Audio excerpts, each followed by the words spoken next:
Well, over the last couple of episodes, we've learned that Russell T Davies in this season 2 of the Ncuti Gatwa era is out there at least trying to do something with the show.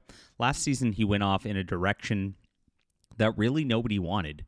And it seems like there's a little bit of a course correct here, even though they're still inserting the insufferable stuff that just makes it really, really hard to watch and kind of just like puts a sour taste onto the episodes because that whole push of like diversity, equity, and inclusion messaging, like you are sitting in some sort of corporate office that you're doing your required training every year while you watch a Doctor Who episode, it really does spoil the fun of it. And like if they just took this stuff out, like the last episode, Lux, had very, very minor instances of it, but there were just 2 lines. It's like, you get rid of that, it would have been fine. This one was a little more heavy-handed in the beginning of it, and it opened up into kind of a classic, I wouldn't say classic Doctor Who adventure, but classic new Doctor Who adventure. Gosh, there's like 3 eras now.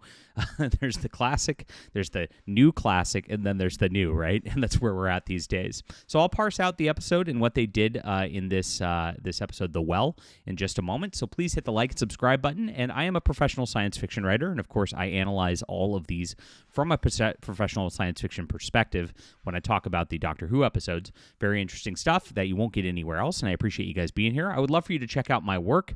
And if you like my thoughts on writing and the like, The Stars Entwined is my baby, and this is where I started my space opera series. It is a 3-book trilogy, and of course I'm writing a new trilogy that's spinning out of this right now, which I'm very excited about.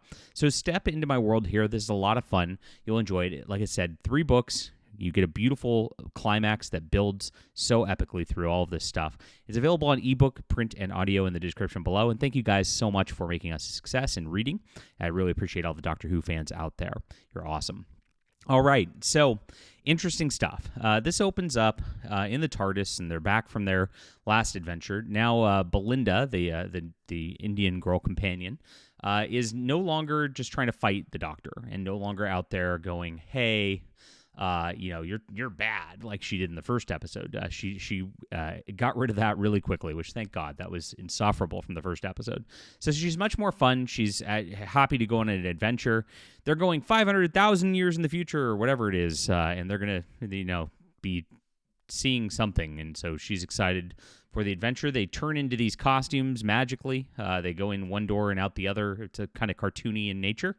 And it all starts. And so there's a couple problematic elements of this at the very beginning where the Doctor, it goes, "Oh, yes, girl, now you're having fun." And, of course, acting like a just over-the-top Pride Parade homosexual for that one line in the entire series. It's like, gosh, he does. Russell T Davies can't help the self-insert in all of it. And that's what it is, guys. It's a self-insert thing. He's putting himself as the Doctor, and that's what he's done is change the character quite a bit to make him very effeminate and very gay, and it's very obnoxious. And so that needs to stop, but it's not going to, and we know that. Then they play Britney Spears' Toxic on top of this. Now, there's a few reasons for them to do this as they're changing their attire. Number one, he's calling back to the couple of episodes with in the original Doctor Who that Russell T Davies did, because there's a bunch of callbacks in this episode, so he wants to set the tone of the callbacks. Number 2, Toxic, of course, is like a very homosexual gay dance theme for a club. Again, he's adding that vibe into it to make that what Doctor Who is at this point, which is obnoxious again.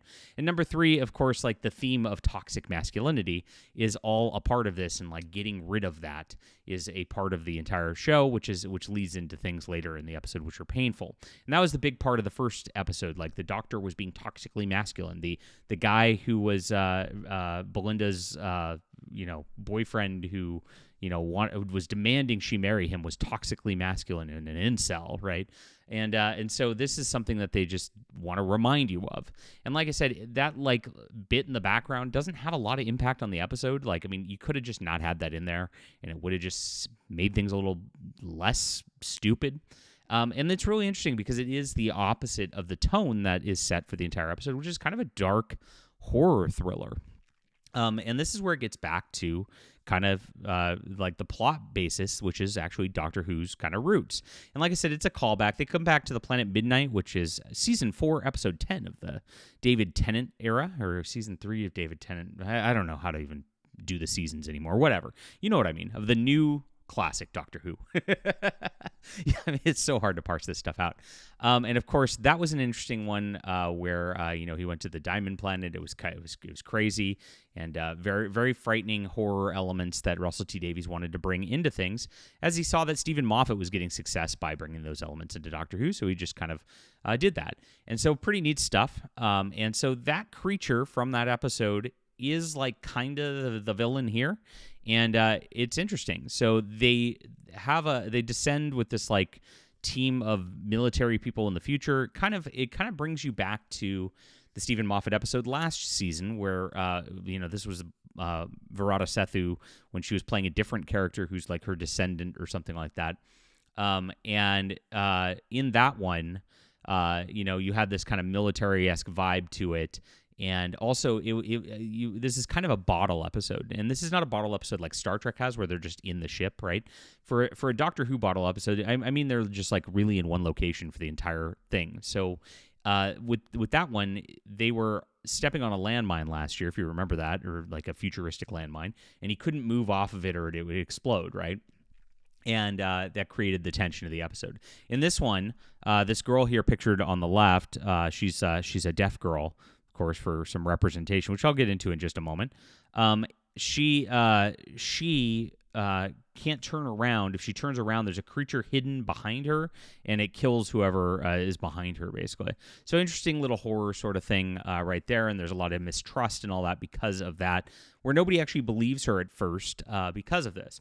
And this is where we get the messaging sort of corporate thing that, again, we've had Gatwa Yas Queen it earlier in the episode. Now we have this.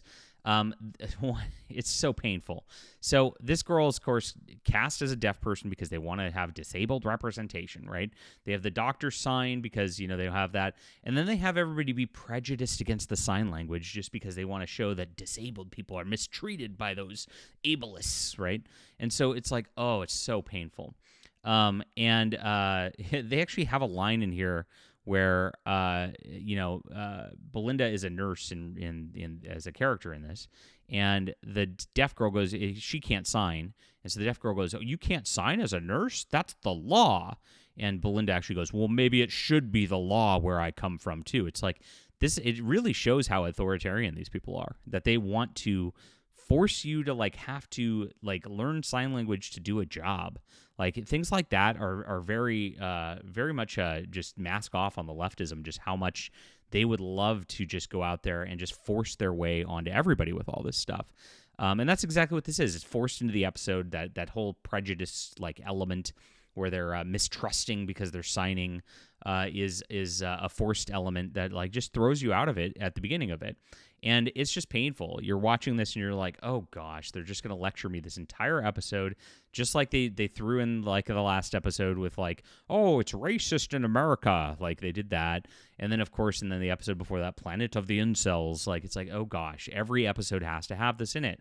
And so, it's at a point when I see that at the beginning of the episode, I almost just turn it off and go, I'm done. And that's really what needs to stop with this type of stuff.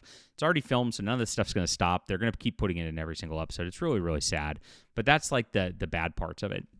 Now, actually, from that point forward, again, we have a pretty competently written good episode. And so this is the second episode of the season where it's like this. Actually, the first episode had a kind of neat concept, aside from the Planet of the Incels crap. Had beautiful-looking robots and the like. This season of Season 2 actually feels science fiction-y, and it feels Doctor Who-y again, if that's a word. And so it is doing better, way better than the first season. And so the last episode, other than the random racism comments and the one Nakuti Gatwa gay line that they throw in there just to throw in there, was actually the best episode of all the return ones so far. And this one probably is the second best. At that point, once you're past all that and the opening of the episode just to make sure you got lectured, oh, we can have fun again as Doctor Who. And if Russell T Davies just learned that, we could do this fun element without trying to put these corporate lectures on diversity in here, oh my gosh, like this would just not be that bad. It really wouldn't. And so this one, they start getting into the horror elements. Of course they have the one kind of male who has any speaking lines like mistrust the doctor, and he's the one who has to do things where everybody else who like just follows the doctor is a diverse woman. There's a black woman, there's kind of a lesbian looking woman, and it's like you kind of notice it at that point as well, casting wise. But the person who distrusts the doctor, of course, they start causing some problems, and they of course then ramp up the action, and they trick the monster into seeing its own reflection so that it runs away from people, and then they start running and jumping, classic Doctor Who horror stuff. And then they thought they'd get rid of it, but they didn't quite get rid of it, and it actually ends up nearly killing Verada Sethu's character Belinda, and they have to then trick the monster again. With a medical procedure kind of situation. And one of the ladies actually then ends up jumping into the well and offing herself to save everybody else because the monster gets attached to her. And that way they think that it's all done. Pretty interesting stuff right there. Now, there's a couple things that build in this as well that make this kind of nice. And like I said, kind of like classic new Doctor Who, where it's like Earth has disappeared and gone in this future. Nobody's heard of it. And so that's pretty interesting. That's building here as there's a problem surrounding this May 24th, which is going to be the season finale, of course. And they're building that up. They also built up, there's a cameo from one character from last season who's makes this comment about the Doctor and him being there, which of course builds up some of the background character things as to something Epic's building. There's a mystery there as well. And so Russell T Davies is incorporating those elements of what he does best, and this is what he used to do with the Bad Wolf situation and all that into this also. So after those opening elements, like everything kind of becomes pretty fun in this episode again, and it's actually pretty gripping and pretty interesting, and it's a good follow-up sequel to the Midnight episode, which is a nice callback to some old continuity as well. And so he did a competent job of this again. This is the second episode in a row that I've been like, okay, this is not as bad as I thought it was going to be. But those elements do just take you out of things. And so unfortunately, it does set the tone in a bad way.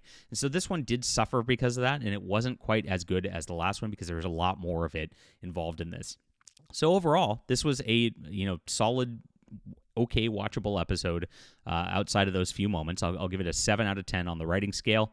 And of course, the production value is always very good in these. Like I said, it's kind of a bottle episode, so the scenery is a little bit more boring because they just stood kind of in one place almost for the entire thing. Probably blew their budget on the Eurovision episode that's coming. Oh my gosh, I'm bracing myself for that one. I really think it's going to go off the rails pretty badly at that point. But yes, 2 episodes in a row that are watchable. And unfortunately, they've just burned through the goodwill of fans. So I expect the ratings will not be the best at this point. It'll probably be a little up from last week because it was Easter week last week. But most people have kind of just given up on this show at this juncture. And it's really, really sad because if they had somebody who was actually controlling Russell T Davies and just making sure these bad elements weren't in there and just acting as an editor rather than just letting him run hog wild, there's some promise here. And actually, Verada Sethu's been an okay actress so far, and it's been a better season than last season. So, oh well, we are where we're at. That's my analysis of the show. What do you guys think about this? Did you watch it? Leave a comment down below. Love to hear from you. Please hit the like and subscribe button. Make sure to check out the stars entwined in the description below. Really appreciate you being here. We'll be back soon.